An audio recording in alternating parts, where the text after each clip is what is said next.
Welcome, everybody, and I'd like to start our City of Courtenay regular council meeting for April 26, 2023 at the Civic Room and 770 Harmson Avenue. First, I'd like to respectfully acknowledge that the land in which we're gathering is the unceded territory of the Comox First Nation, the traditional keepers of this land. Also like to announce that from April 18th to May 12th is Canadian Armed Forces Snowbird season, when the aerobatic flying team will conduct a month-long training season in the Comox Valley. The Snowbirds inspire the pursuit of excellence in military aviation and uphold its legacy for over 50 years.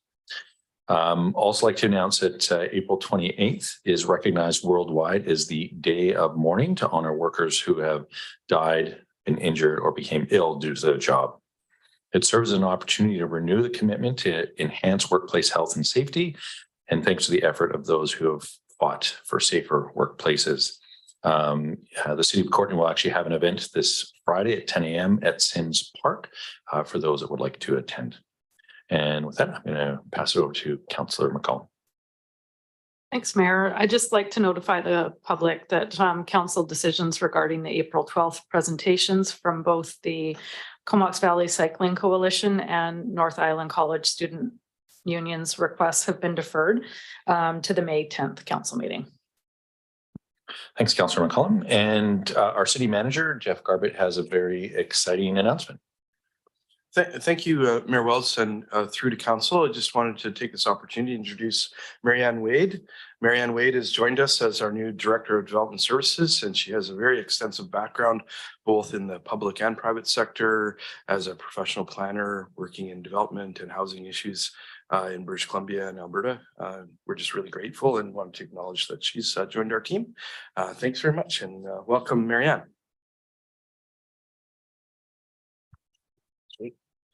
Thank you. And I, although he's not with us, I just wanted to acknowledge Mr. Rob Rickroff had done a great job as our interim and acting director, provided a lot of leadership both to the organization as a whole and assisted onboarding council as well as the staff in that area. And I just wanted to say thank you to Rob as well. Thanks.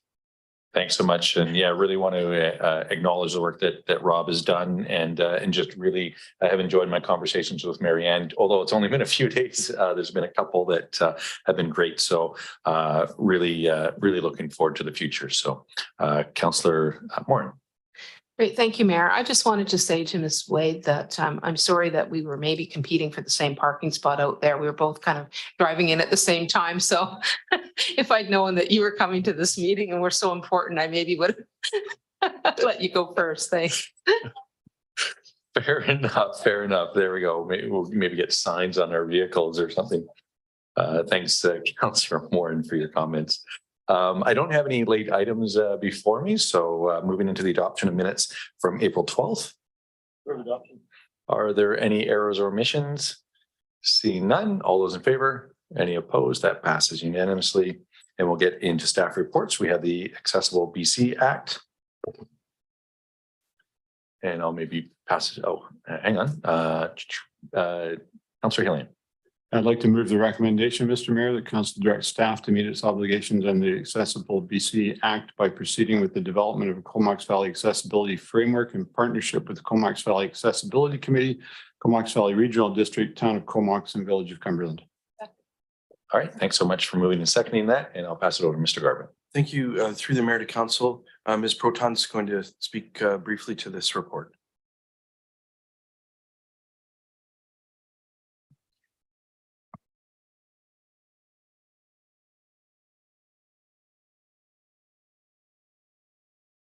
Thanks. I don't have a lot to add to the report. This is just responding to a new legislation that has a deadline in September, and council can consider options, including a regional approach or perhaps or an approach that is just for Courtenay itself. And all of that information is in the report. If you have any questions, I'd be happy to respond. All right, and I don't see any hands going up. Councillor Jolicoeur. And we're just going to bring up your video as well. Great, thanks, Mayor. I really appreciate the staff report. I'm really excited to see this coming forward finally. I guess I have two questions for staff. One, particularly around the feedback process, and I appreciate meeting with the city manager beforehand and kind of getting some clarity around that. And given that the regional district will be taking the lead, I'm just curious from the staff perspective how we forecast ensuring that feedback from community members is coming back to the appropriate departments at the city, and then of course coming back to council. And then I guess more specifically, I'm curious if staff has given some thought around any implications around the action plan on staff resources.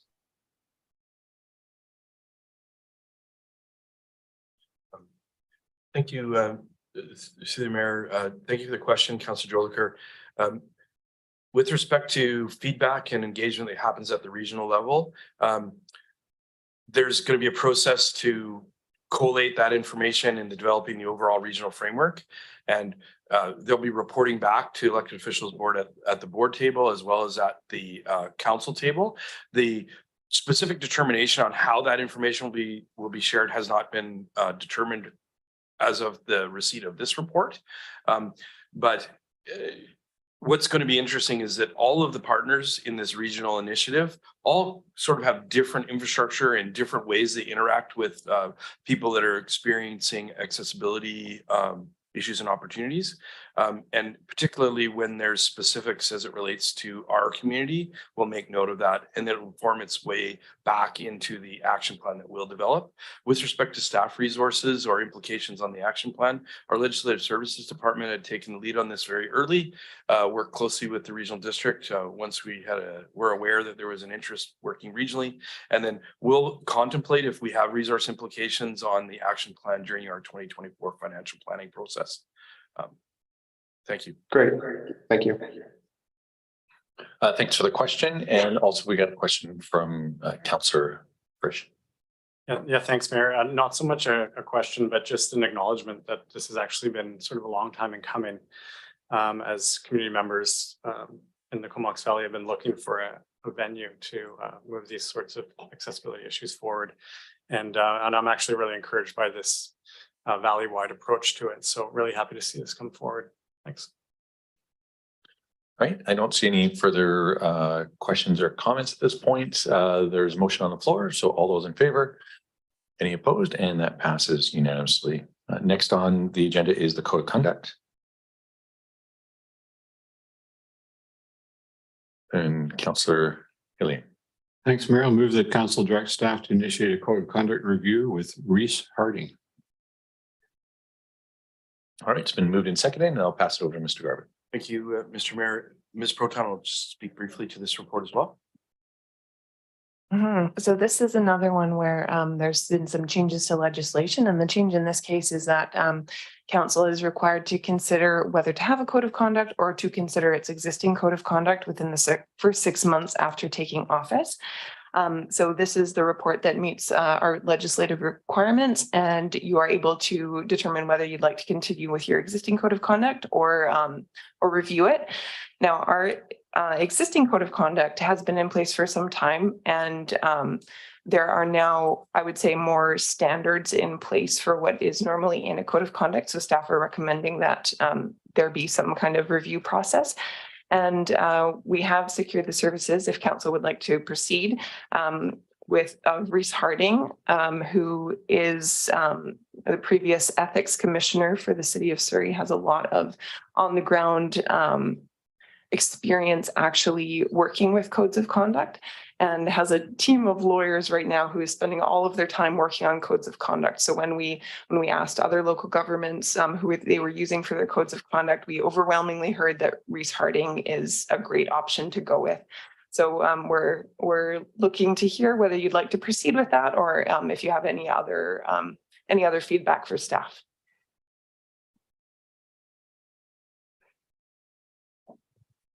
And I don't see, actually, Councillor Cole Hamilton. Yeah, sure, Mayor. Thanks very much. I'm just really encouraged by this. I certainly know by reputation that Reese Harding is, as you said, sort of knee deep in codes of conduct. He's the person to go to in British Columbia, and it'd be great to be getting his advice. And I think while the existing code of conduct has some strengths. There's a lot of gaps and there's very little actual process in it. And I'm sure that, yeah, I look forward to the workshop where he starts to develop with him priorities for updating this. So yeah, looking forward to it. Thanks. Excellent. Thanks for very much, Councillor Cole Hamilton. And seeing that there's no further questions or comments, I'll call the question. All those in favor? Any opposed? And that passes unanimously. And I did mean to mention, although he has already spoken, Councillor Hilliker is attending via Zoom, but I can see him and make sure that he is voting affirmative or negative. So, all right, moving on to development services for permit 2208, and I have Councillor Frisch. Yeah, thanks, Mayor. I'll move that council issue development variance permit number 2208 for 1130 Fifth Street. Second. It's been moved and seconded, and I'll pass it over to Mr. Garbutt. Thank you. Through the mayor to council, Ms. Goddard is going to give an overview of the outcome of this DVP notification. Yeah, that's right. Through the mayor to rest of council. Following last week or last council's meeting, the notice was sent out to people within 30 meters. No comments came back on that. So that is the status. Well, that was quick indeed. Any questions or comments from councillors? Councillor Morin. Thank you, Mayor. I know I brought this up last time, but I just wanted clarification on whether we are going to be taking a look at our home occupation and uses of these kind of uses in future. Is that part of some of our review coming up in the next while? Because, you know, some things have come up with these variances that are cumbersome for many people. So, Mr. Garbutt. Thank you through the mayor to Councillor Moore, and thanks for the question. We, as part of any of our modernization and the implementation of the OCP, we gained a lot of information. Yes, we'll be looking at that. There are a number of factors to consider when we're looking at home-based businesses. And there was a previous review, but we did not really tackle the issue of secondary buildings, et cetera. I think that will likely be also wrapped together with accessory dwelling units because of some of those questions as well. But it's definitely a part of staff's work program on the moving forward. that's great. Thank you. I'm definitely supportive of this, and I'm hoping we can streamline this process in the future. Thank you. Thanks, Councillor Morin. I don't see any further questions or comments, so I'll call the question. All those in favor? Any opposed? And that is unanimous. Going on to financial services, we have the Downtown Courtenay BIA 2023 budget. And Councillor Hillian. Thanks, Mayor. I'll move that council approve the Downtown Courtenay Business Improvement Association 2023 budget and 2023 tax levy request in the amount of $60,000. It's been moved and seconded. Over to Mr. Garbutt. Thank you, Mr. Mayor. Mr. Langemeyer will speak to this briefly. Just want to make council aware that we anticipate shortly receiving information from the Downtown Courtenay Business Improvement Area about their future requisition, as well as a future discussion around boundary adjustments. So stay tuned on that one. Excellent. Mr. Langemeyer. Hello, Mayor and Council. Nice to be here once again. The DCBIA request is an annual request to approve this year $60,000 to go towards their association. Only members that are within the association pay into this. There's no real impact to the city taxpayers putting any money into this group. You'll see on the property tax rate bylaw, we have a specific rate just for the area that is captured by this bylaw. That's all. Excellent. Thanks very much. And you know, it is something that we talk about on an annual basis. Probably a little bit more discussion lately, especially as they're talking about those boundary extensions and other changes. Councillor Frisch. Yeah, not to drag out the motion, but I guess this is good to highlight every year that $60,000 is kind of a shoestring budget for those guys, and they always do so much. And you pointed out that it's not a burden for the local taxpayer, but actually they benefit a lot from it. So just thanks to the DCBIA. Yeah, and yeah, 60,000, not only is it not a lot, but I don't believe it's changed in decades. So that's the other challenge why they're looking to update and modernize. So, Councillor Jolicoeur. Thanks, Mayor. I guess I'm curious, a question for staff in preparation for receiving the report from the DCBIA on the boundaries and what they're hoping to accomplish moving forward. You know, in support of what Councillor Frisch just shared in terms of what they're able to do with such little amount of money. I'm curious if we're able to, in that process, when they do come forward, in having an assessment at the city level in terms of the support that's provided beyond the $60,000. I know that most of council has been quite involved in trying to support issues in our downtown over the last few weeks and months. And I'm just curious if that's something that we can also kind of wrap our heads around in terms of the level of resources, financial resources or staffing resources that we provide to the downtown businesses. Mr. Garvin. Thank you. Through the mayor to Councillor Jolicoeur. Council had helped support the review of Downtown Courtenay BIA's overall approach for the area itself, as well as the development of budget. And when the BIA comes back and reports out on that work, identifying their new levy, it will be two things. We'll include a discussion around the supports we have. The ask that they're going to come back with will follow their annual general meeting, where they're going to be asking their membership about the levy and getting some information on a potential future boundary that will get phased in over a period of time. We do provide a significant amount of support, both through public works, recreation, culture, through a variety of things, including enhanced landscaping, street furniture, event support, et cetera. And that's part and parcel of our ongoing partnership. Reviewing the BIA itself gives them an opportunity to re-examine some of their priorities. But long way of responding to your question in that we will have some quantification of the big picture support in addition to the levy that the properties that are currently located within the BIA boundaries provide. All right, excellent. Thanks for the question, Councillor Jolicoeur. And I don't see any further questions or comments at this point. So all those in favor? Any opposed? And that passes unanimously. Next, we have the Sewer Infrastructure Projects 2023 Loan Authorization Bylaw. And I think staff are going to give a presentation and then we could give a motion afterwards. I think that's the direction I have, I think. And, Mr. Langenmeyer. Perfect. Nice to be here again. So the reason I'm here is to seek approval to proceed with the loan authorization bylaw without proceeding with the alternative approval process to seek electorate approval for this borrowing. Council gave first three readings to this bylaw back on January 25th. And with that, we sent it off to the ministry for review.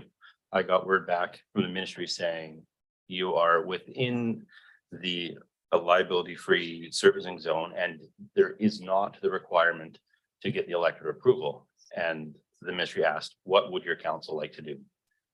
This is why you're seeing this report in front of you today, to seek direction on if we want to use the section within the municipal liabilities regulation to go without the electorate approval.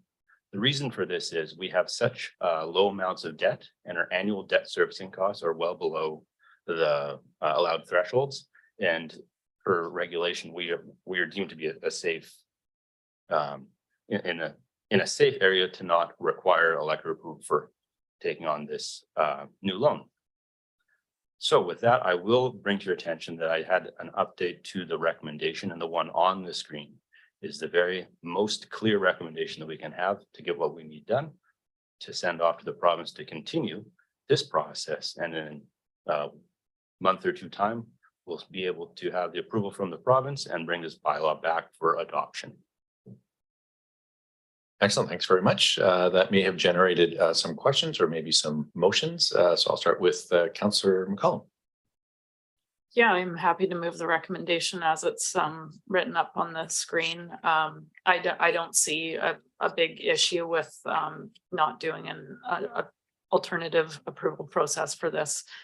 It's not an optional project. I mean, we need to deal with our liquid waste in an appropriate way. So I really can't see public outcry around proceeding in the way that's being recommended from staff. So if it's okay, I'll just move the recommendation as it is, that council proceed with the adoption of sewer infrastructure projects 2023 loan authorization bylaw number 3093, 2023 at a future council meeting through the municipal liabilities regulation section 7 approval free liability zone rather than an alternative approval process. It's been moved and seconded. Thanks, Councillor McCollum and Councillor Hillian.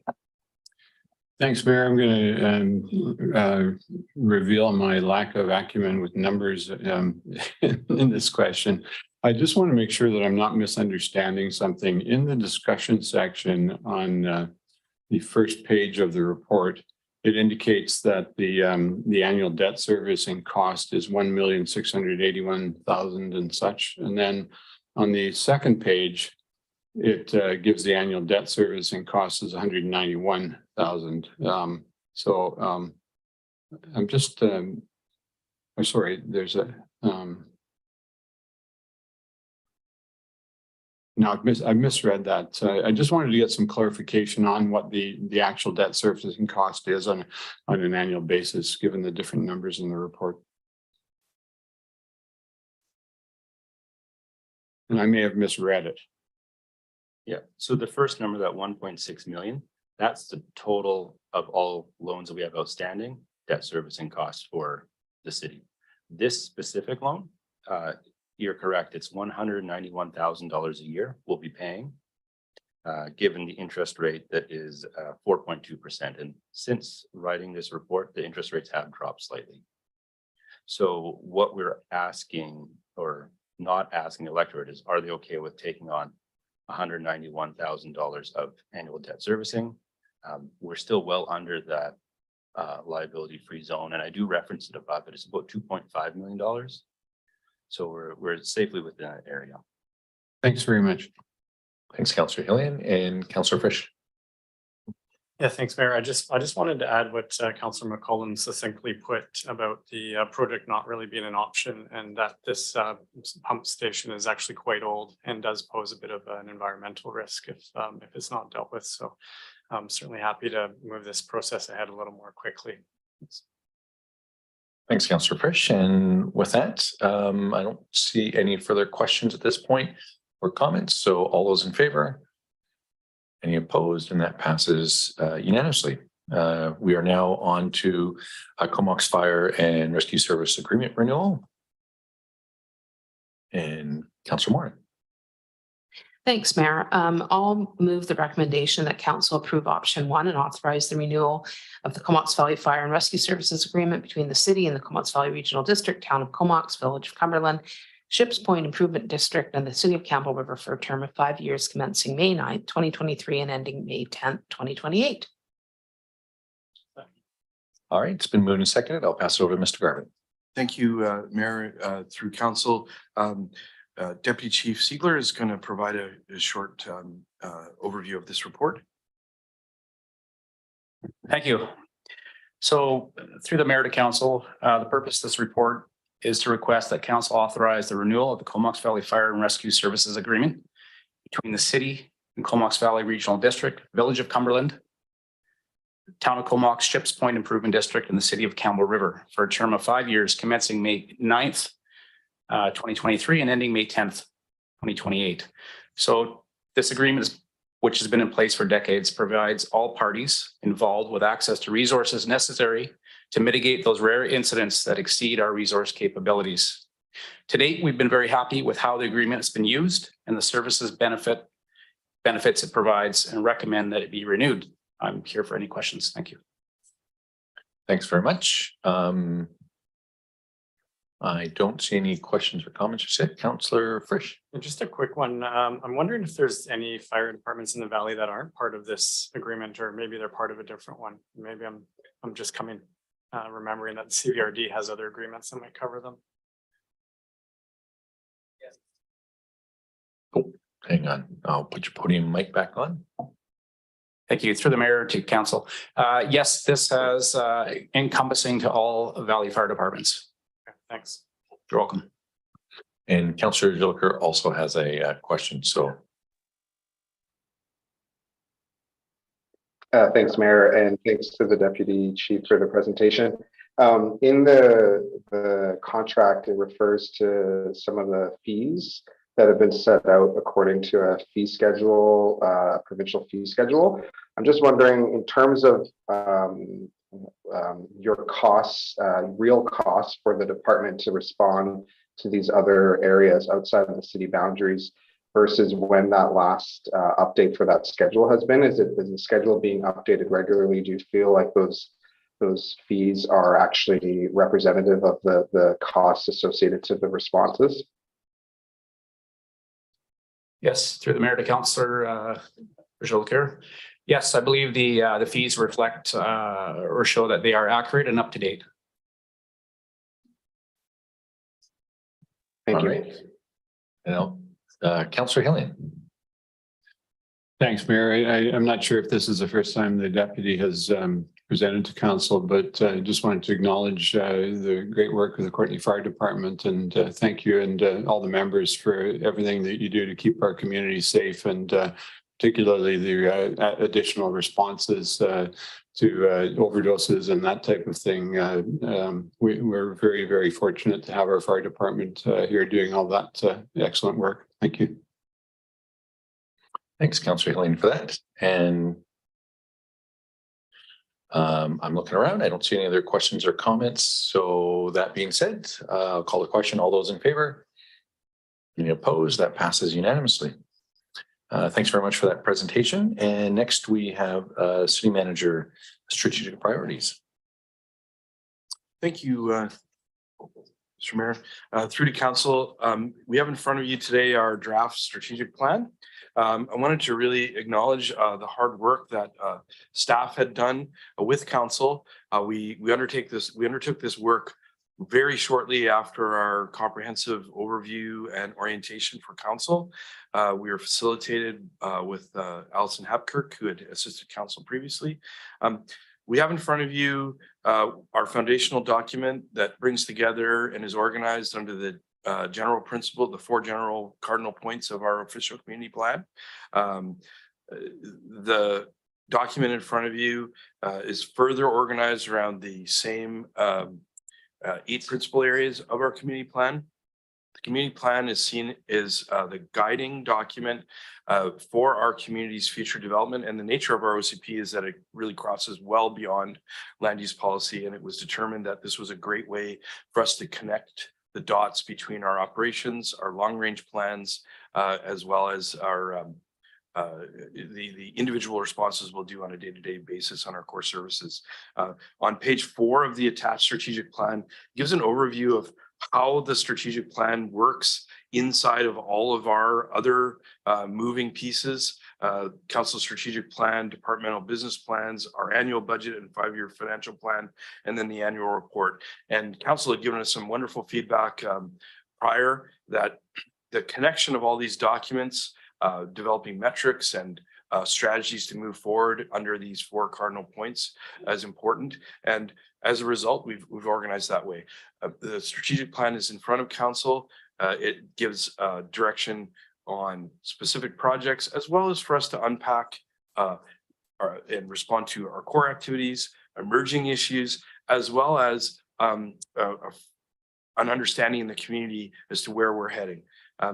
This is presented in a draft form. Given the timing, we'd be recommending posting on the city's website to get some information. It's coincident with the consideration of adoption of our annual financial plan and 5-year financial plan, and it sets the stage for those documents to come back. It will inform our next annual report, and it will be reviewed on an annual basis and fine-tuned. I would say this is the beginning of council's term. We are in a lot of, there's a lot going on in the province of British Columbia. We're all emerging from pandemic. There's discussions about significant legislative changes that may happen from the province. So I would anticipate that our 2024 review of the strategic plan may involve some heavy lifting to make sure that our priorities are there. They align with legislative requirements, et cetera. And with that, I'd want to just acknowledge all the work that happened. And it was a really great exercise for us to work together and build our team. That's what we did with the previous strategic plan. And it was a great opportunity for all for us to come together and as a senior team and a senior leadership group, including council. So I'm here for any questions and thank you very much. Thanks so much, and really want to acknowledge all the work that went into this, the time that staff put in to help our council just on the street priorities, as well as orientation and council itself. A lot of time and effort went into this, and just want to acknowledge everybody who worked so hard. Councillor Moore. Great, thank you, Mayor. Yeah, I love the graphics of the report. It's super easy to read, and I like how the timelines are highlighted, so you can see at a glance, you know, what the timeline is. And I guess in line with the good governance section where we talk about increased community engagement and communication strategy, et cetera. I know that we're also going to be doing some surveying of the public. I think it would be great if we looked at another way to deliver these kinds of reports. This is wonderful. People can see it online. They can read a hard copy of it. But I really like some of the stuff we did with OCP, with some of the little videos where we highlighted different areas of the OCP. And I think, you know, maybe having something on our YouTube channel that would highlight some of these aspects and maybe do a bit of a deeper dive on the different areas and the rationale behind them might be helpful as well, just to be a bit more accessible to the larger population. Thanks. Thanks, Councillor Moore. Councillor McCollum. Thanks, Mayor. Yeah, I also am really happy to see this strategic plan come forward, and I want to also highlight my appreciation for staff and all the time that's gone into this process. I think for the public, it's probably hard to really have the insight of just how much time and effort goes in from every department, bringing council up to speed as to what's happening and yeah, just trying to give advice and feedback on what we would like to do and what is possible and how it will all fit together. So just want to recognize just how much time has been taken up in trying to get us to this point. And I'm just really happy with the presentation of the report and the readability. I think this is probably the nicest presentation I've seen for a strategic plan in the time I've been on local government, and not just at the city, but elsewhere, because I do look at other people's as well. So, and yeah, I think it is digestible for the public. It makes it clear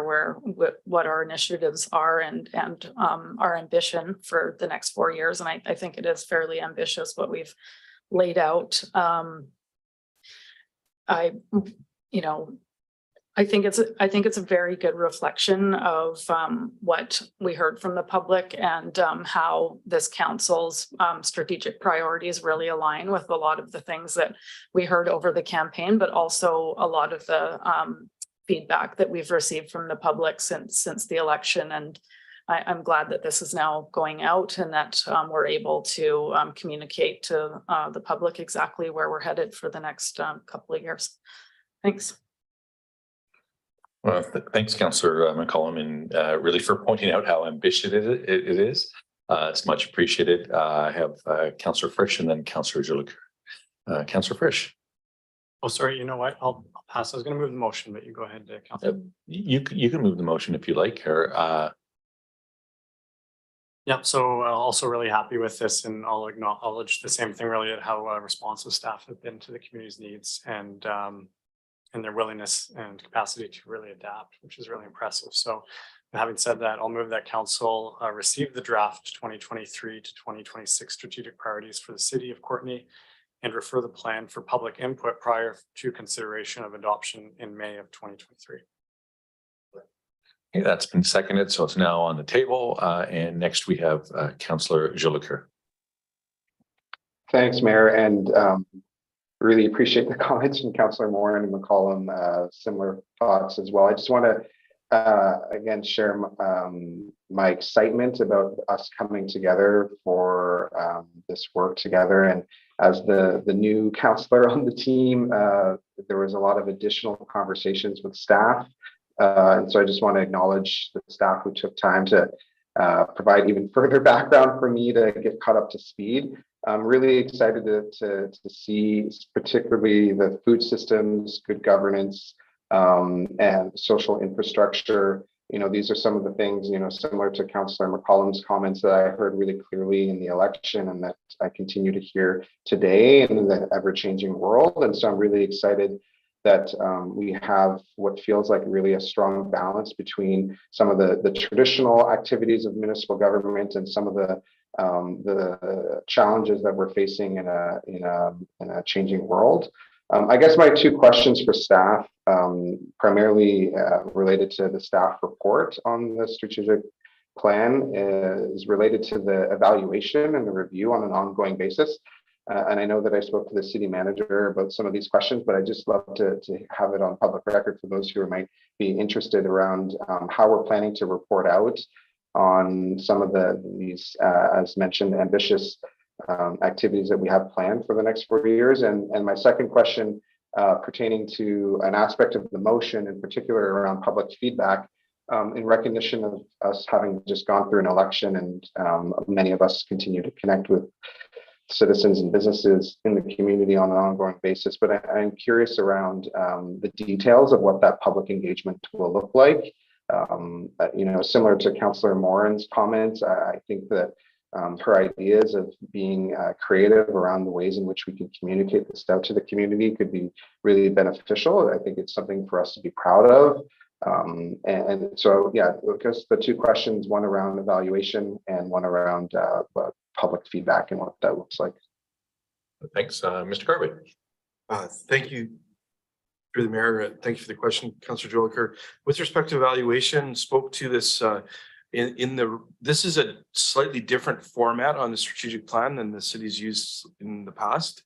Our evaluation will primarily be qualitative and quantitative progress on outlined key strategic priorities as well as core business.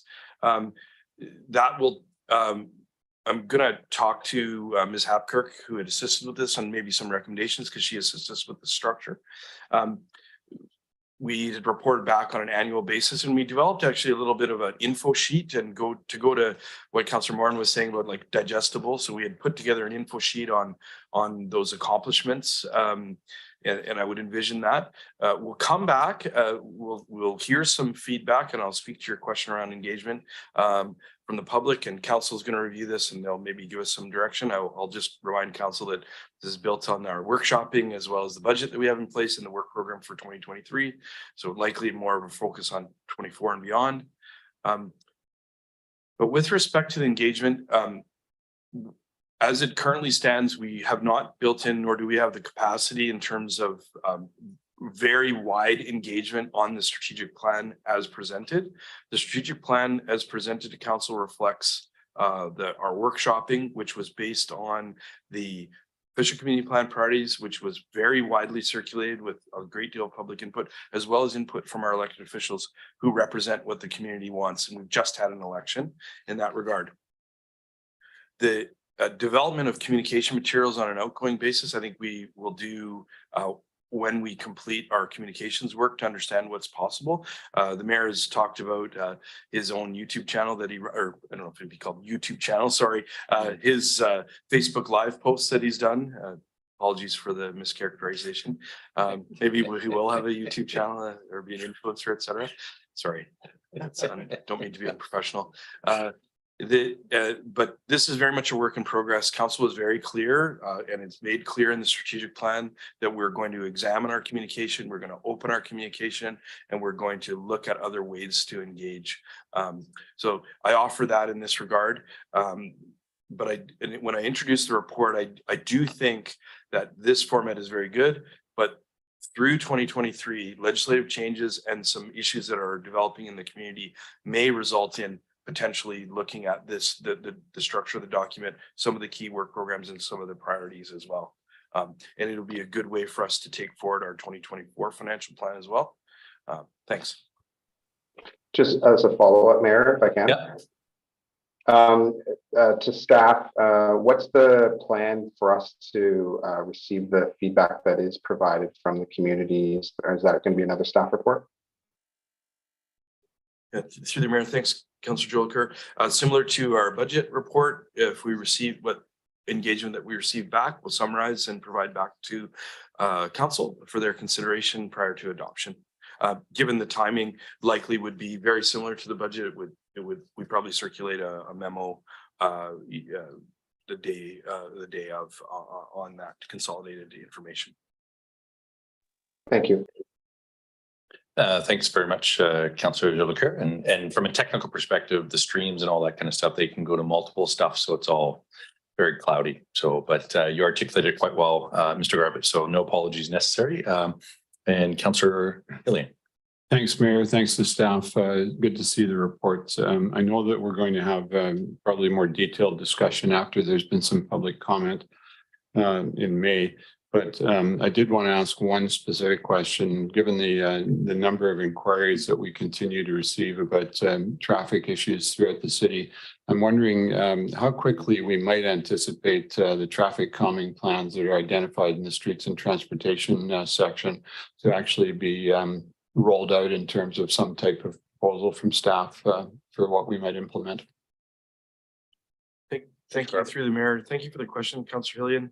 As outlined and discussed, we have a few ongoing and interrelated initiatives related to the cycling network plan, which council will be receiving information in the next meeting in May, as well as some analysis that's been underway through the Public Works Department in developing some specific responses to local questions, as well as the general policies. And I'm maybe putting Director Shaw on the spot, but could you speak to a little bit of the timing on the policies?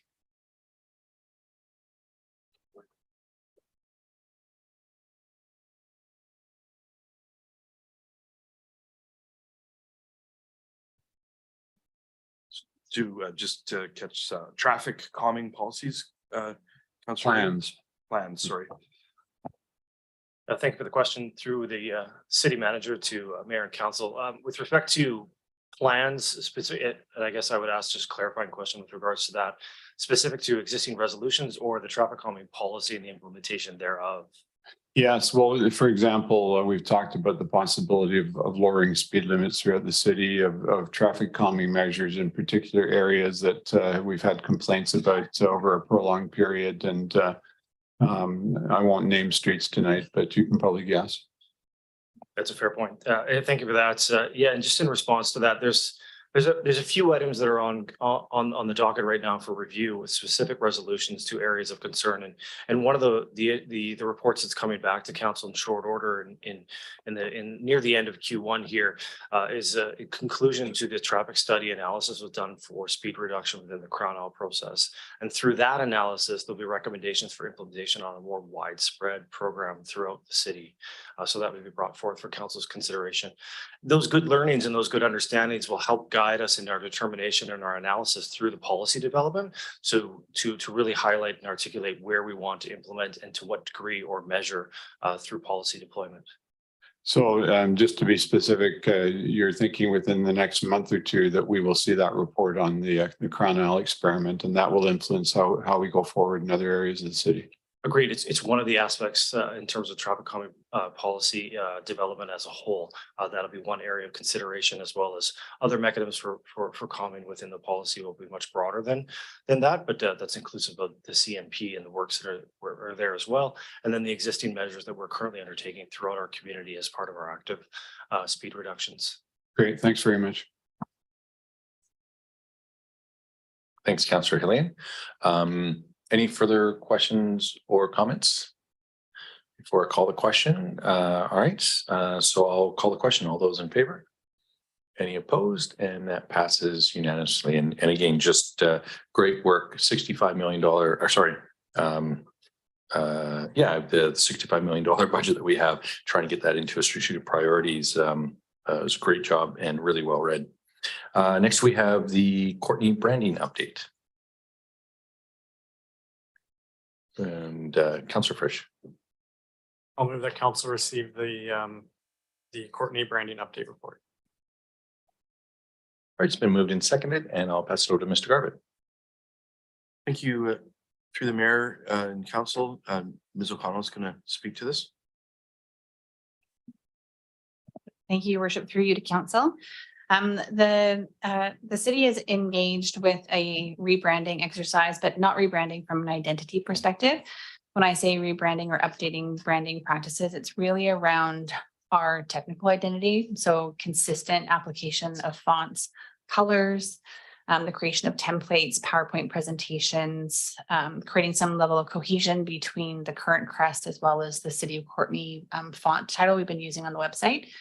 The reason for this was, well, it came up through the strategic planning in 2022. It is a precursor to the development or the redevelopment of the city's website. So getting our standards in place before we undertake a much larger, more complex project, as well as recognizing that the inconsistency in our current brand standards makes this, it lacks a bit of professionalism in a way. And also there's some complexities or confusion caused by member municipalities within the CBRD that share our similar colors and branding. So delineating the City of Courtney from the regional district has been challenging and can be confusing to the public. I just want to confirm with council or affirm with council, this project is not about the identity of the city. We haven't received any feedback from the public and or from council, either through strategic planning or other processes, that this is a re-envisioning of who we are.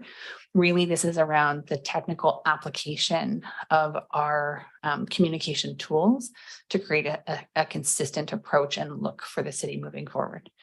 I'm here to answer any questions should you have them.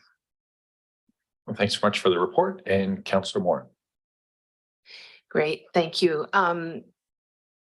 Yeah, so I completely heard that this is not about the identity piece, and it's about the technical aspect and display. But I do have a question around some of our strategic priorities and some of the work that we're doing around reconciliation and incorporating more of a reconciliation lens to kind of our profile and what we do.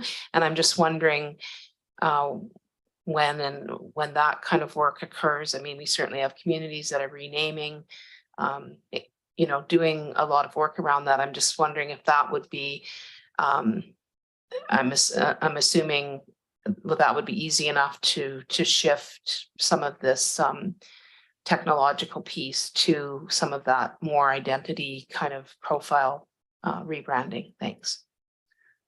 Thanks very much, Councillor Moran, for the question. You'll be happy to know that this is something that is of mind. Really what we're waiting for is the development of the anti-racism strategy as well as the reconciliation framework. So rather than getting ahead of the development of a comprehensive strategy with support from consultants who have a significant background and experience in developing that, really, we're just looking to have that piece of work done to make sure that whatever process we engage to updating the city's image, if that is the desire, is done so in a really contemplative and intentional and meaningful way. So I would imagine it is coming further along, but we need to get some foundations in place to make sure we're on the right feet moving forward. Excellent. Thanks very much. And Councillor Jolicoeur. Thanks, Mayor. Councillor Moran and me are on the same wavelength. I think I shared my comments with the city manager earlier this week. I'm happy that we've contracted with a very high quality professional firm. It's not an insignificant amount of money that we are going through a process, and I appreciated staff's comments around exactly what is in scope for this project in terms of the technical aspects of the branding exercise with the firm. In support of Councillor Moran's comments, I guess the idea that we're spending money to do some branding work when we have these other commitments through the OCP, like reconciliation, we have this colonial crest that represents the city still in a lot of formal applications of the brand. And I guess I'm just, I'm not sure if this, who this is to go to in terms of city staff, but I am just curious around the timing of us committing financial resources and staff resources to go through this process, when in fact we might be having to go through the process again in a year or two from now. And I appreciate that a rebrand is a much more comprehensive process. We'd be going out to the community. We'd be considering a lot of different internal and external factors. And I imagine that would be reflective of our OCP and the growing and diversity of our community. And so I guess I'm just feeling that this feels a little odd for me, that we're going through a process, spending money to tickle around the edges, when we've, this council is kind of committed to doing some quite ambitious work around reconciliation and around really ensuring that we're reflective of a changing community. And so, yeah, I'm not sure if staff have any comments for that. Mr. Gorman. Thank you, through the mayor to Councillor Jolicoeur. So this is a 2022 initiated project that happened prior to this council. So this is work that we had been given direction on and was underway. I would, Ms. O'Connell is identified where we're going to get the specific direction on that. However, I will switch gears, and if council wants to tell us that it's prioritized work to remove colonial aspects to the crest, et cetera, this is work we're going to get to. However, at this point, it is not the priority work program items. The priority work program items were to develop the support materials to tackle these questions. We have looked at, there are other more coat of arms, which is an extremely colonial legacy for many municipalities across British Columbia, in North America as well, even including the United States. It's odd given their history with the former British government there. So we feel that we're moving down a path that has a clear direction, and we will get to that work. But we, of course, follow council's direction in this regard. I do think that the redoing this work would be unlikely around colors and the branding itself. The actual how we present ourselves in presentations, et cetera. This is a little bit on the technical side. Our forward and outward facing image to the community will be the subject of the work around our anti-racism strategy and looking towards our reconciliation activities, et cetera.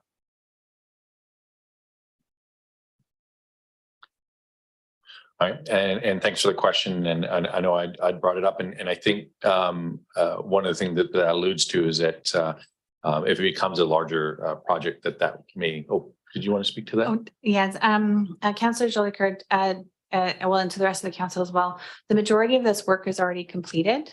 The brand standards are in the draft formatting.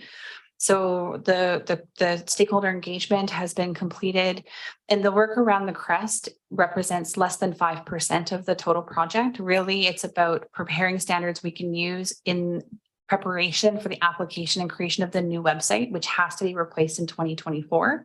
So to delay this work would potentially have us limping along a website that is no longer being supported, causes a lot of inefficiencies because of the amount of technical support externally that has to be provided to make even minor changes.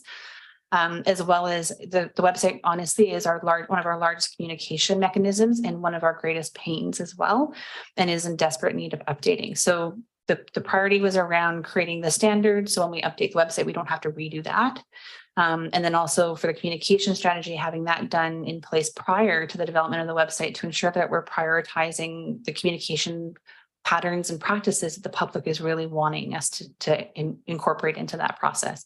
So technical and as well as primarily almost done, and it's phased work based on a necessity of the replacement of the website in 2024 and substantially complete.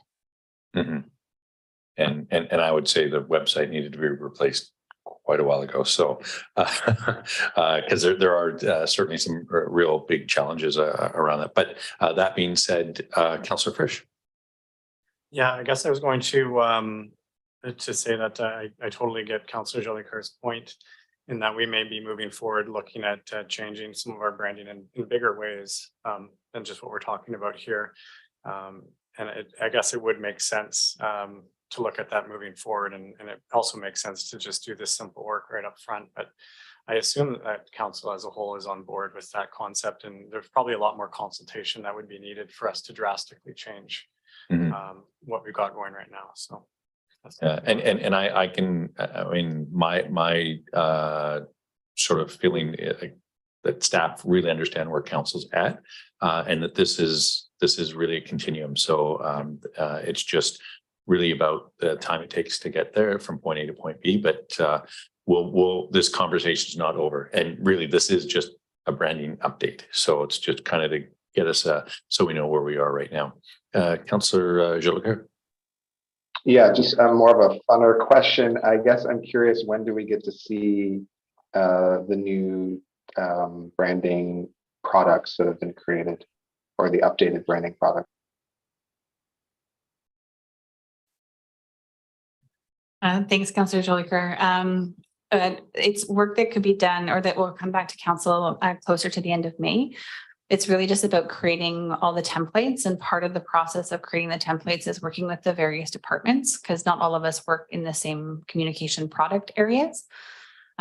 So it's really a volume exercise, and I hate to say it's not going to be overly exciting. It's going to be headers, footers, frames, the font, the colors, or the tones that we've selected. But we really look forward to coming back to council and sharing what that looks like and how we're going to differentiate ourselves color wise.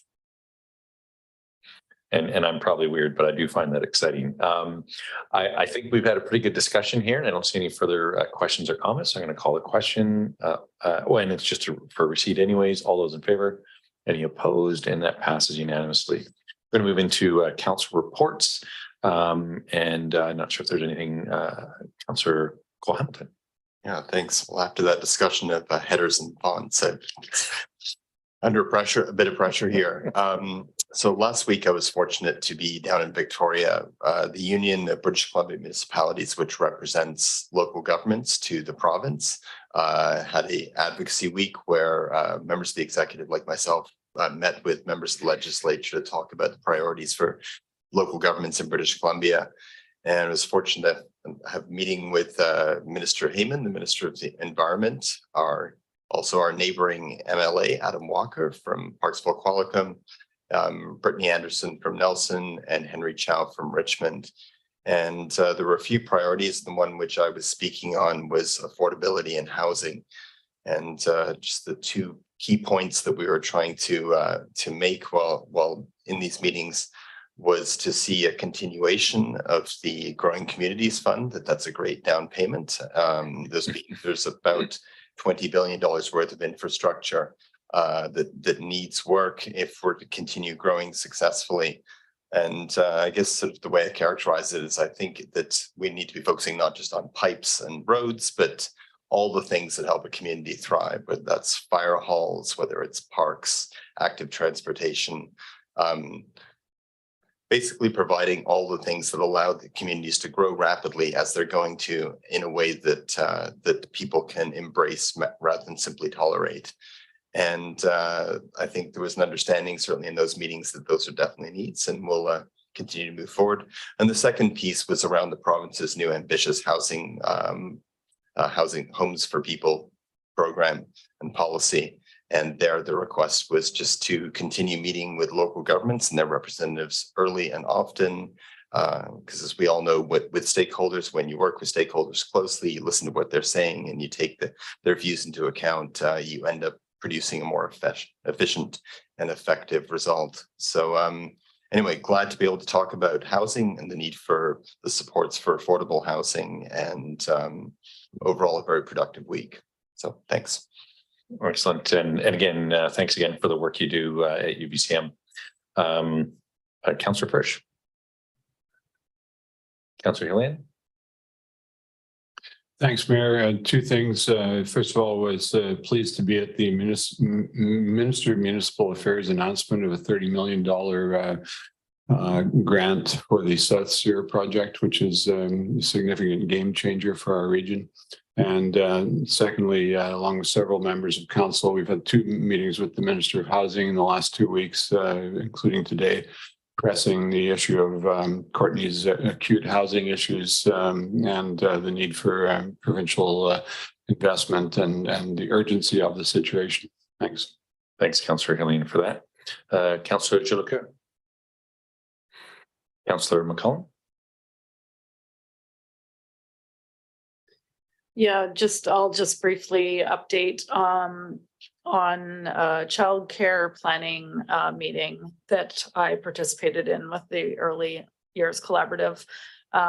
Just ongoing support from a municipal perspective on ways that we can help them develop more childcare spaces is really what the planning aspect to it is. And yeah, just looking for opportunities in the community and talking about ways that we can move policy forward and really keep that lens in place of how we address a gap of a few thousand childcare spaces. And yeah, just really want to highlight that a lack of access to childcare is a major equity issue for many families.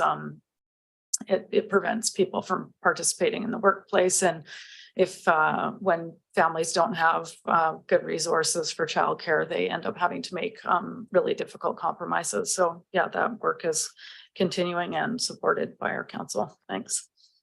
Thanks, Councillor McCollum. And Councillor Moore. Thank you, Mayor.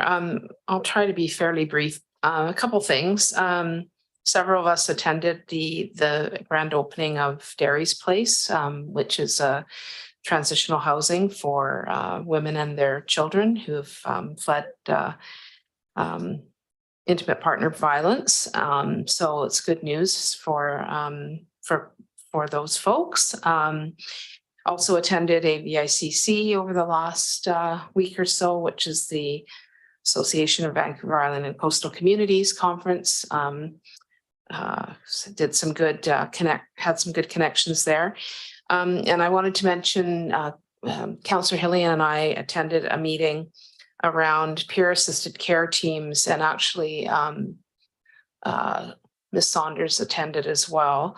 And this is an initiative of the Canadian Mental Health Association, and the BC, basically the provincial branch of that is going to be, or has already implemented a couple of these teams provincially where there's a response to folks who are in mental health crisis.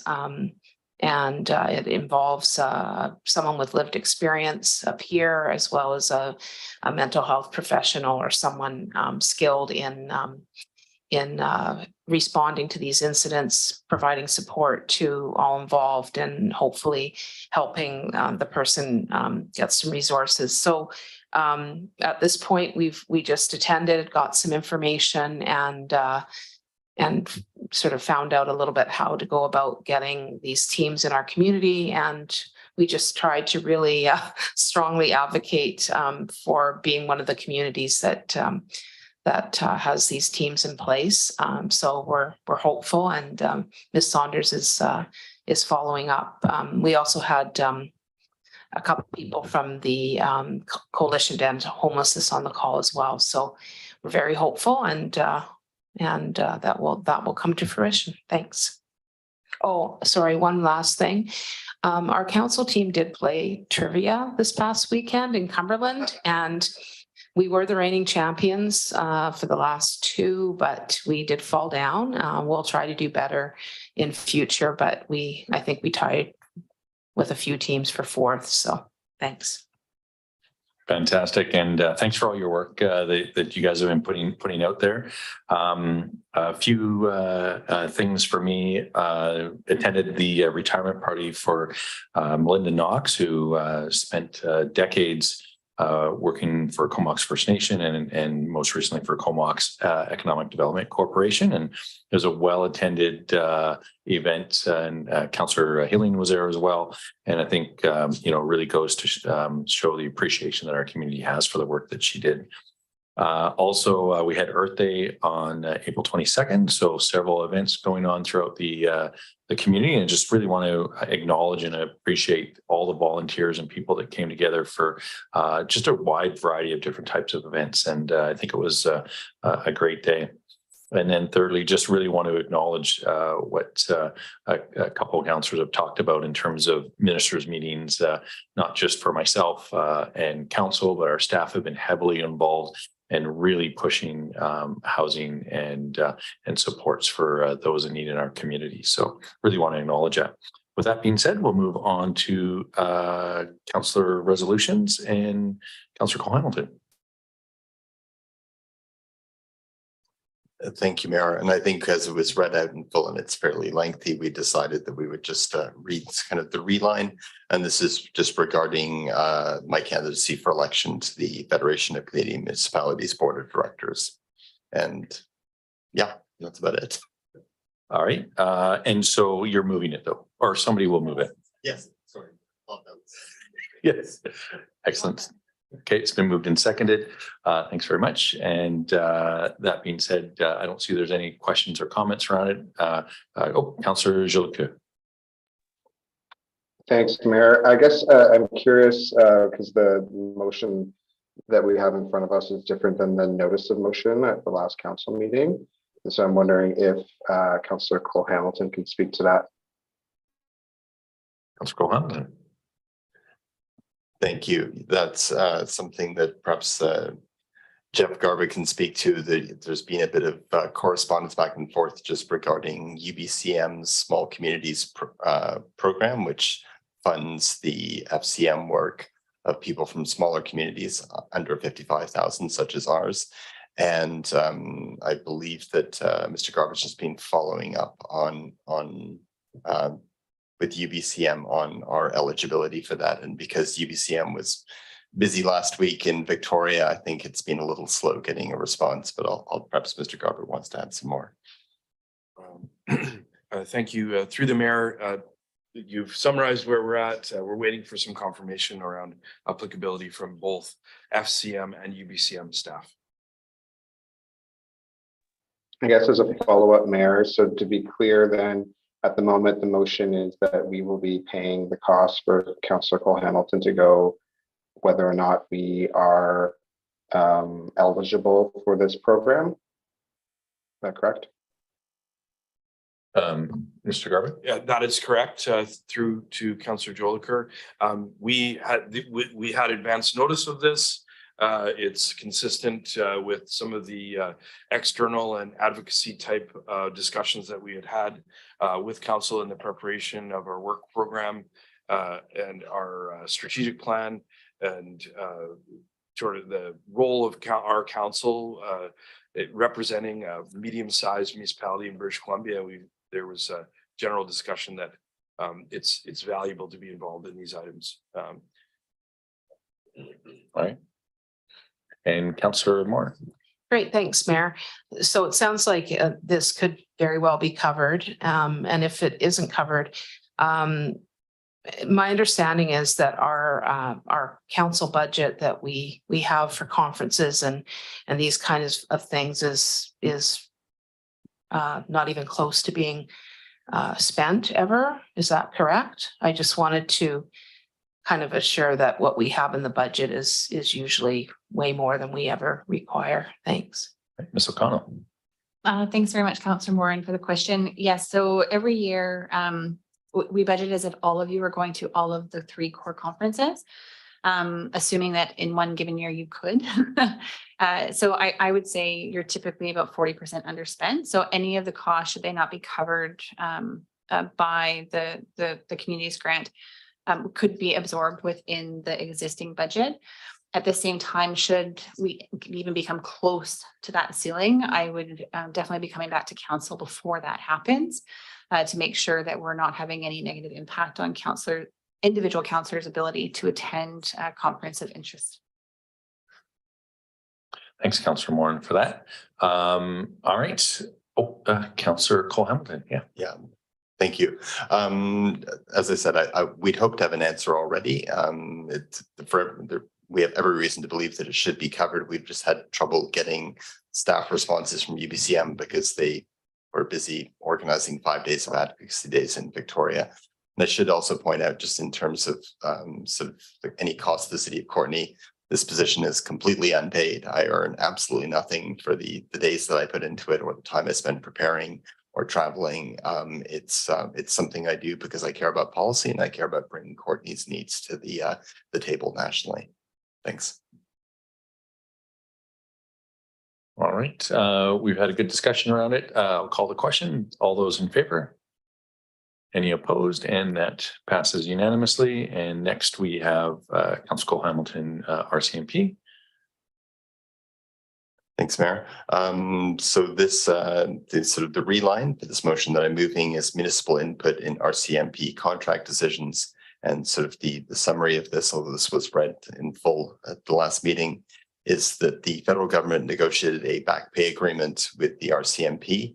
And it's an agreement which local governments were not a part of the discussions in, but are responsible for 100% of the bill.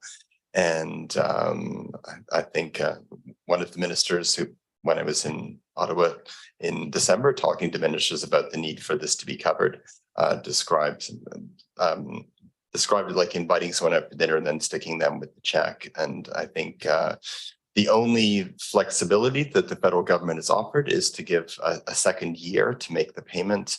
And I just view that second year as an opportunity for another year of hard advocacy to get them to basically take responsibility for the agreement that they themselves negotiated. So I'll be back at the table on that one. Thanks.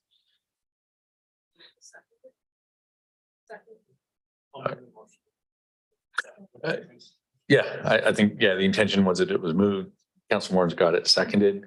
And it's on the screen for those that are watching out in YouTube land. Again, just given the length of it, we're just speaking to it. And it's been moved and seconded.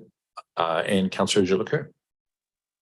Yeah, I'm really happy to support this motion. Thanks to Councillor Cole-Hamilton for advocating on our behalf with the roles that he takes for the city in different spaces. I think that this is one of those examples in our community where we're considering our budget today. Policing is a large portion of that budget, and this is one of those kind of key instances where other levels of government's decisions have really detrimental impacts on our communities. To be able to pay for other projects that are really needed in our community. And so I know that some of the feedback that I've had from the budget process was questions related to policing costs, and many people questioning, the increase in those costs. And so, happy to see that this is something that we can do at an advocacy level, is really to say to the federal government that this has real impacts in the ways in which we do our work at the municipal level and takes away from funding for other projects. So in support of this motion. Thank you. Thanks for that clarification. And I'll call the question. All those in favor? Any opposed? And that passes unanimously. And that brings us to notice of motion. And Councillor Cole-Hamilton. I promise this is the last one. So this a notice motion, I'll just read this. Whereas quality childcare is a vital part of any community, supporting families, underpinning economic development, and providing a safe and nurturing environment for children. And whereas the 2019 Comox Valley Childcare Action Plan, developed by the Comox Valley Regional District in partnership with the City of Courtenay, recommended that, quote, all communities consider permissive exemptions for childcare services, something end quote, something that the town of Comox has been doing for decades. Therefore, be it resolved that staff prepare a report for council outlining the options for and impact of providing permissive tax exemptions for community-owned nonprofit childcare organizations. Thanks for that notice of motion. There's also notice of motion for a vacancy tax for myself, whereas a lack of appropriate and affordable housing has been identified as one of the most urgent issues facing the Comox Valley, and whereas the province has encouraged municipalities to implement a speculation and vacancy tax to encourage empty units to be made available to the market. Therefore, be it resolved that council direct staff to coordinate with local governments within the Comox Valley and report back to council on options and implications on a vacancy tax in the city of Courtenay. And that's just a notice of motion as well. And so we'll flip into bylaws. And we have the tax rate bylaw and Councillor Cole Hamilton. I guess I said that was the last one, I guess not. So I'll move the council give first, second, and third reading to the City of Courtenay Tax Rates Bylaw 3097/2023. Okay, it's been moved in second, and I'll pass it over to Mr. Garvin. Through the mayor and council, Mr. Langemeier, I'll speak briefly to this report. Hello, nice to be here again. Tax rate bylaw is the final piece of our financial planning process for 2023. Legislation requires us to adopt this bylaw after our financial plan bylaw, and it's really the tool that sets the rates to levy taxes based on the assessed values given by BC Assessment. On the report, you can see all the taxing authorities that we collect money for on their behalf. This has been a well-established process and there's no changes to it. However, the detriment is the city sometimes gets the brunt of the frustration of citizens when they see a larger tax bill than this council talks about in their financial planning process. And with that, that's everything. Okay, are there any questions or comments? Seeing none, all those in, Councillor Hillian. Just to clarify, Mr. Mayor, when do we consider the public inputs? Is that on the next item on the agenda, or is that on this one? I believe we've had a couple of public inquiries that we've been made aware of. Mr. Langemeier. The financial plan bylaw requires public input, and that'll be considered at the next item on the agenda. The tax rate bylaw does not require public input. Okay, and which one are we dealing with, the commercial multiplier in relation to? Historically, that would have been dealt with when you're adopting the property tax bylaw. We discussed that during the financial plan bylaw. Okay, so it's all incorporated in what we're dealing with tonight. That's correct. Yeah, thanks. Thanks, Councillor Hillian. Councillor Jolicoeur. Yeah, just thanks, Mayor. Just another question of process. I do find it a little bizarre that we're not talking about the feedback before we talk about the tax rates, considering that's a portion of the financial plan. So it seems like we're voting on something that's a component of the financial plan without actually considering the feedback first. So I'm wondering if we can get some clarity from staff around that component, the feedback being on the financial plan. This bylaw is a part of the financial plan. Yeah, Mr. Garvin. Through the mayor, thank you, Councillor Jolicoeur. We have a procedure bylaw that dictates how items are expressed in the order of our agenda. If you would like to make a motion to delay consideration of this 3 readings of this bylaw prior to the adoption of the financial plan, we could do that, and then we could reconsider 3 readings. I just would defer to my colleagues if there would be a challenge.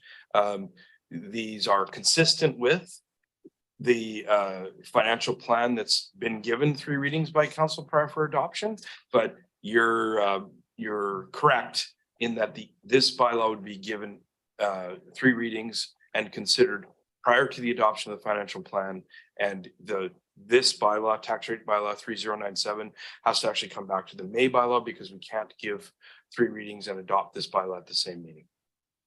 We would take council's direction. Councillor Jolicoeur. Yeah, I think that last part of what our city manager just shared. So there is another opportunity in a few minutes when we get the feedback, when we review the feedback on the financial plan. We can also include that in our deliberations at the adoption stage of the tax rate bylaw that we're considering now. Is that correct? Correct. Okay, thank you. No, I'm happy to. Yeah. Excellent. And I believe this has been moved and seconded on the table. So if there's no further questions or comments, we'll call the question. All those in favor? Any opposed? That passes unanimously. And now we're going for adoption. Councillor Frisch. Thanks, Mayor. I'll move that council adopt the 2023 to 2027 Consolidated Financial Plan Bylaw 3096, 2023. Okay, it's been moved and seconded, and I will pass it over to Mr. Garvin. Thank you, Mr. Mayor, through to council. We have Mr. Shaw is here to answer any questions that you may have, but we Mr. Langenmeyer. Oh, Mr. Shaw. My apologies. Mr. Langenmeyer. We're all good. Mr. Langenmeyer. Nice to be here once again. So we had two respondents send in emails to budget@courtney.ca. We didn't receive anything in the mail, and I have been checking. We haven't received anything after about 5 o'clock yesterday when I prepared the documents that were circulated to council. With that, some really good questions, and one person had more of an opinion on, hey, this is my situation, this is where we're at. At this time, I can't recommend making any changes to the financial plan at this point, and we get to start this process again earlier for next year. Appreciate that idea. Mr. Garvin. Thank you, Mr. Mayor. Council has any questions with respect to the bylaw that was proposed in front? Mr. Langenmeyer is here, as we also have senior staff as well, if there were individual questions. As presented in our previous meeting, we've developed a financial plan that reflects our strategic priorities. It's coincident the reason why we're bringing these items together is that they're in alignment and it reflects council's previous direction.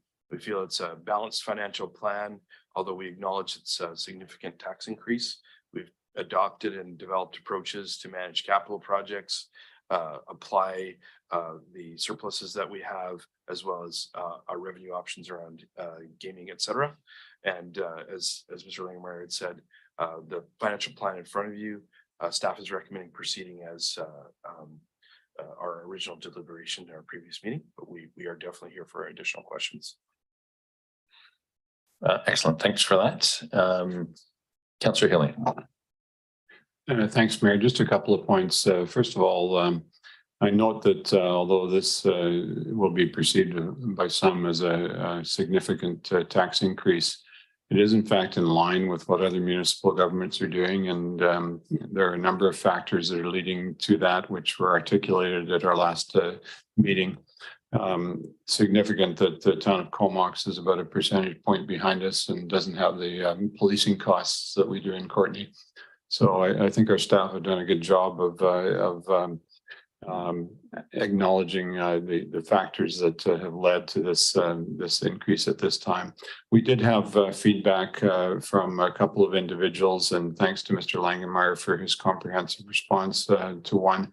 Another individual spoke about the challenges for people who may be hard pressed to pay, particularly seniors. And I believe most people in the community are aware of the ability to defer taxes if in fact that is a challenge, and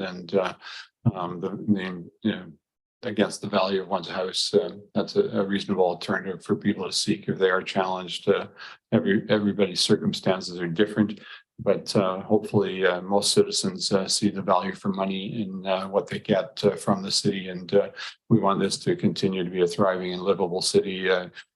We have certainly issues to manage in that regard, but we need to have the significant amount of revenue to address all of those issues that are under our responsibility.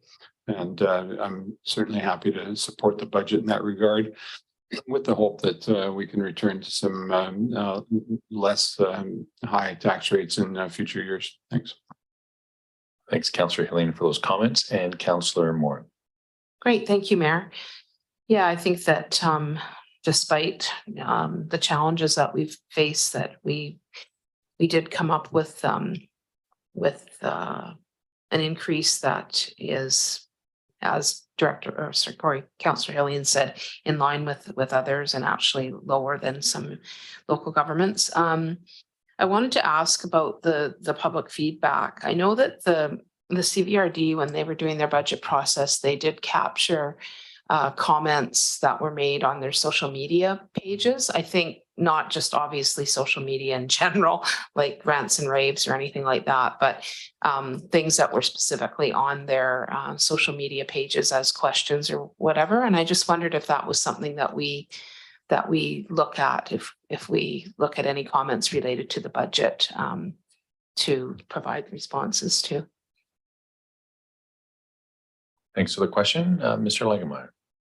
In this instance, we did not look at that. We took in the information that we put out to ask for. Writing, you could call in, you could talk to counselors, or you could email budget@courtney.ca.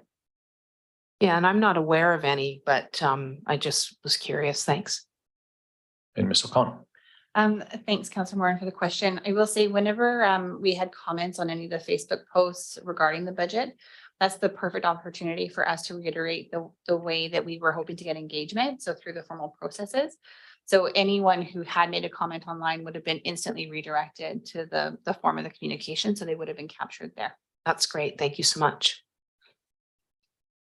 And I might just add that there was an actual post that was done by the Puntledge News that got a lot of views. And so when I saw that it was getting activity, I actually posted again how people could actually provide feedback to the city. So, you know, again, it's not a perfect system when you have the Hydra head of social media, but I think that, you know, again, the city made it as clear and concise for people to get back and provide their feedback to us. So I really appreciate that. Councillor Jolicoeur. Yeah, thanks, Mayor. I just want to kind of add to Councillor Hillian's comments around in the recognition of the feedback around folks who might be on fixed income, seniors, newcomers to the community who are just trying to land. I do get curious if in this process there's an opportunity for us to highlight some of the programs and services that the city offers individuals who may be experiencing financial hardship. I'm thinking about our LEAP Pass for access to recreation. I'm wondering if staff can speak to any type of communication that we can engage with in and around the announcement and the passing of the bylaw that could be supportive for people who might be challenged financially right now. Mr. Carpet. Thank you, through the mayor. I appreciate the suggestion, Councillor Jolicoeur. We can coordinate some communications. We haven't received a lot of information that people are unable to pay their taxes, but we do regularly communicate out access related to, you know, for people to gain access to LEAP, et cetera. Linking it to the passing of our budget is not something that we had done, but we appreciate the input. We can take that under advisement and continue communications on those access assistance. All right, thanks for that. Yeah, I think, you know, again, just want to thank staff again for bringing this forward and council for all the work that we've done on it. Again, I think this has been probably the most robust budget planning session that I've been involved in the past 8 years. And I guess this is my 9th year. And again, the only thing, because we had an election, it did push the timeline back. But just really want to thank that, you know, this is a sustainable budget. It is something where when we look at the largest increase, it is around protective services, which is what we're hearing is what we need more of. And again, that we were able to utilize surplus and reserve to really balance out the need to have that sustainable tax base. So again, just really want to acknowledge all the work that went into this. That being said, we do have for adoption the consolidated financial plan. All those in favor? Any opposed? And that passes unanimously. Thanks for the discussion. Really appreciate it. Now, next we have the fees and charges amendment, and that is Councillor McCollum. I'll move that council adopt City of Courtney fees and charges amendment bylaw number 3098. Mr. Garbutt. And Mr. Shaw is available for questions on this one, as he was available for questions on the budget as well. My apologies. All right. Are there any questions on the fees and charges or comments? All right. Seeing none. All those in favor? Any opposed? And that passes unanimously. Next, we have the refuse materials collection. Again, Councillor McCollum. I'll move that council adopt City of Courtney refuse materials collection, removal and regulation amendment bylaw number 3099. Okay, it's been moved and seconded.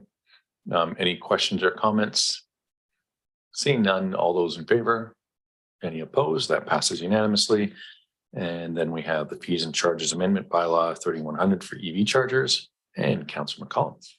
I'll move that council adopt the City of Courtney fees and charges amendment bylaw number 3100 2023. It's been moved and seconded. Any questions or comments regarding this? Seeing none, all those in favor? Any opposed? That passes unanimously. And lastly, Councillor Hillian. I'll move that council close the meeting to public pursuant to section 91A of the community charter. And I of the community charter. Thanks for that. Yeah, it's on the last page. Okay, appreciate that. Any questions or comments? Seeing none, all those in favor? Any opposed? That passes unanimously and we are adjourned.